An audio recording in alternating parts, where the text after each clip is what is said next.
সবাইকে আসসালামু আলাইকুম। আমি ডাক্তার মোহাম্মদ শাহিনুর রহমান, বাংলাদেশ থেকে। তো আজকে ভারতের একটা খবর দিব যে বাংলাদেশের বাঁধ নিয়ে যে প্রচণ্ড মাথা ব্যথা ভারতের, সেই খবরটি দিব আজকে। আপনারা জানেন কয়েক মাস আগে ভারতের বাঁধে বাংলাদেশের মানুষের বানের পানিতে ডুবিয়ে দিছিল। তারা বাঁধ নির্মাণ করে বাংলাদেশের মানুষকে ডুবিয়ে দিয়েছিল। অনেক মানুষের ক্ষয়ক্ষতি হয়েছে। তো এসব কারণে বাংলাদেশের দরকারে বাঁধ নির্মাণ করতে চায় বাংলাদেশের লোক, অর্থাৎ বাংলাদেশ সরকার। আর তাতেই মাথা ব্যথা শুরু হয়ে যায় ভারতীয়দের। খবর হচ্ছে বাংলাদেশ ভারত সীমান্তে উচ্চ পর্যায়ের প্রতিনিধি পাঠিয়েছে ভারত।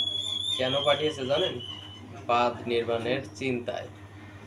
বাঁধ নিয়ে উদ্বেগের মধ্যে দেশটির উত্তর পূর্বাঞ্চলীয় রাজ্য ত্রিপুরার সরকার সীমান্তে ওই দলটি পাঠায়।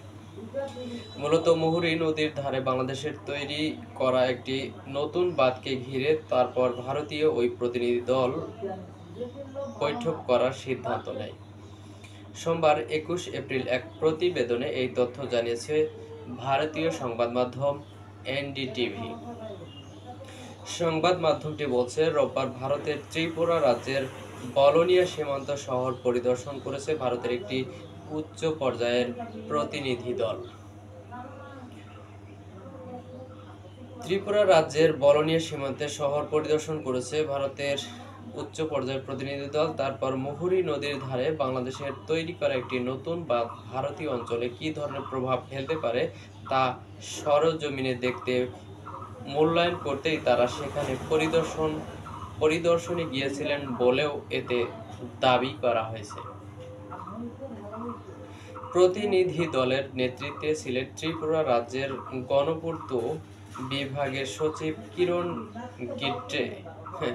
নামটা শুনে বুঝতেই পারতেছেন, নামের মধ্যে একটা ফানি ভাব। কিরণ গিট্টে তিনি বেলোনিয়া শহর ও আশেপাশের সীমান্ত এলাকাগুলো ঘুরে দেখেন, স্থানীয় বাসিন্দা ও জনপ্রতিনিধিদের সঙ্গে বৈঠক করেন। বেলোনিয়া পৌরসভার চেয়ারম্যানও ওই বৈঠকে উপস্থিত ছিলেন বলে জানা গেছে। পরিদর্শনের পর কিরণ গিট্টে জানান, দক্ষিণ ত্রিপুরার সদর বেলোনিয়া এবং আশেপাশের গ্রামগুলোকে সুরক্ষা দিতে ভারত সরকার নিজেও বাঁধ নির্মাণ এবং অন্যান্য প্রতিরক্ষামূলক ব্যবস্থা গ্রহণ করছে। তিনি বলেন, চলতি বছরের জুন মাসের মধ্যেই মেরামত ও নির্মাণের সব কাজ শেষ হবে। কাজ চলবে 24 ঘন্টা ধরে। তিনি আরো জানান, দক্ষিণ ত্রিপুরা জেলায় কাজের পরিমাণ অনেক বেশি হয়, অতিরিক্ত 5 জন প্রকৌশলী সেখানে নিয়োগ দেওয়া হবে। 2024 সালের আগস্টে ভয়াবহ বন্যা ও ভূমিধসে মুহুরী নদীর পার ঘেঁষে নির্মিত বহু বাঁধ ও অবকাঠামো ক্ষতিগ্রস্ত হয়।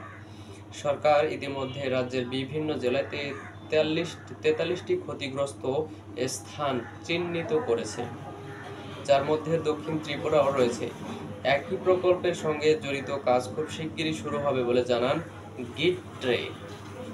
পরিদর্শনের সময় ভারতীয় সীমান্তরক্ষী বাহিনী বিএসএফ এর ঊর্ধ্বতন কর্মকর্তারাও উপস্থিত ছিলেন। এনডিটিভি বলছে, দক্ষিণ ত্রিপুরার বেলোনিয়া শহরের বিপরীতে বাংলাদেশের নির্মিত নতুন বৃহৎ বাঁধটি নিয়ে ভারতীয় সীমান্তবাসীদের মধ্যে উদ্বেগ বাড়ছে। উদ্বেগ মানে চিন্তা কেন বাড়ছে ভাই তোমাদের?